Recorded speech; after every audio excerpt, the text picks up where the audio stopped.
Quando você contrata um plano de saúde, quais são as primeiras coisas que você analisa? Se for como a maioria das pessoas, provavelmente olhe para o nome da operadora, buscando aquela sensação de confiança que grandes marcas costumam transmitir. Depois você compara valores, tentando entender se a mensalidade cabe no orçamento e se o custo-benefício é realmente vantajoso em relação a outros produtos do mercado.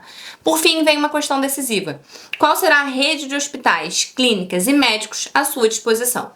Esse terceiro ponto, embora pareça super simples, é um dos mais complexos e muitas das vezes é onde mora a frustração de muitos beneficiários. Meu nome é Viviane Menezes, eu sou advogada especializada em Direito da Saúde e hoje eu vou te explicar tudo sobre o descredenciamento de médicos e clínicas. A lei que regula os planos de saúde, a Lei 9.656 de 1998, deixou claro que ao incluir um prestador na rede credenciada, a operadora assume um compromisso de mantê-lo durante a vigência do contrato.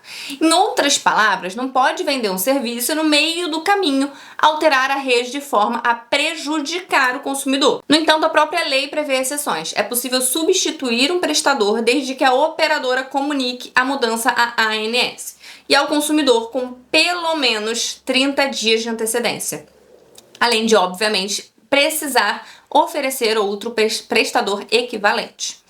Essa regra foi detalhada também em algumas resoluções normativas. Mas aqui surge uma distinção fundamental: o descredenciamento e o redimensionamento da rede. No descredenciamento, um prestador sai e entra outro no lugar. Já no redimensionamento, há uma redução da rede sem substituto. E nesse caso, a autorização prévia da ANS é obrigatória. A operadora tem o dever de informar individualmente cada beneficiário afetado e cabe a ela comprovar que fez essa comunicação. Não basta colocar um aviso genérico no site ou na imprensa. É preciso que cada associado saiba exatamente o que mudou. A questão mais delicada e o que gera discussões há anos é o que significa prestador equivalente. Não existe uma tabela objetiva para comparar esses hospitais ou essas clínicas. A equivalência ela precisa considerar ali uma qualidade, uma estrutura, especialidade, certificações e até a experiência da equipe. A responsabilidade de provar que não houve prejuízo do consumidor é sempre da operadora também. Isso torna ainda mais relevante em casos de fusão ou aquisição de empresas de saúde. Mesmo que a operadora mude do dono, ela não pode simplesmente alterar a rede ignorando que foi contratado, inclusive sob pena de violar ali o Código de Defesa do Consumidor. Ainda temos alguns critérios técnicos adicionais nesse caso. Se o hospital que vai sair possui acreditações importantes, como as de programa de qualificação, como as certificações reconhecidas por algumas certificadoras ou selos de segurança do paciente, o substituto precisa ter no mínimo o mesmo nível de qualificação. O problema é que a própria resolução abre um pouco dessa brecha para que, na falta de um substituto com o mesmo nível de certificação, a operadora indique um com padrão inferior, algo que na prática enfraquece ali a proteção totalmente ao consumidor. Até porque o valor da mensalidade leva em conta os custos e a qualidade dos prestadores anteriormente disponíveis. E retirar parte dessa rede sem compensação adequada é sim um prejuízo concreto. E ainda existe uma situação em que a proteção deve ser ainda mais rigorosa, que é quando o beneficiário está internado ou em tratamento. Nesses casos, mesmo que haja um substituto equivalente, o atendimento não pode ser interrompido. Para quem enfrenta doenças graves ou crônicas, a continuidade da equipe e da estrutura hospitalar ela é fundamental para garantir a eficácia do tratamento. Uma troca repentina pode prejudicar a avaliação da evolução clínica, comprometer decisões médicas importantes, enfim. A exceção a essa regra só se aplica em casos extremos, como quando o prestador sofre interdição sanitária, que muitas das vezes não é o caso. Na prática, isso significa que mudanças por conveniência administrativa ou por falta de planejamento de operadora são inaceitáveis. E para o consumidor existe sim uma saída. É possível recorrer ao judiciário, ingressar com uma ação de pedido de tutela de urgência.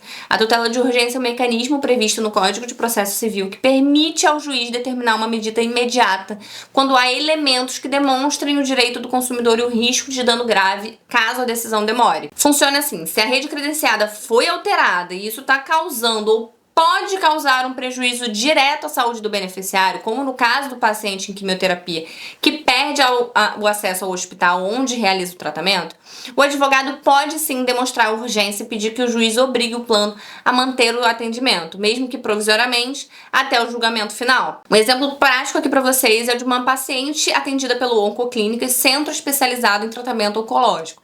Imagina que no meio de um protocolo quimioterápico, o hospital ou a clínica seja descredenciado. Isso aconteceu no Rio de Janeiro. Interromper esse tratamento ou transferir ele para outro local com outra equipe pode sim comprometer não apenas a eficácia do tratamento, mas também a segurança do paciente. Nessa situação, a tutela de urgência permitiria ao juiz determinar que a operadora mantenha o atendimento.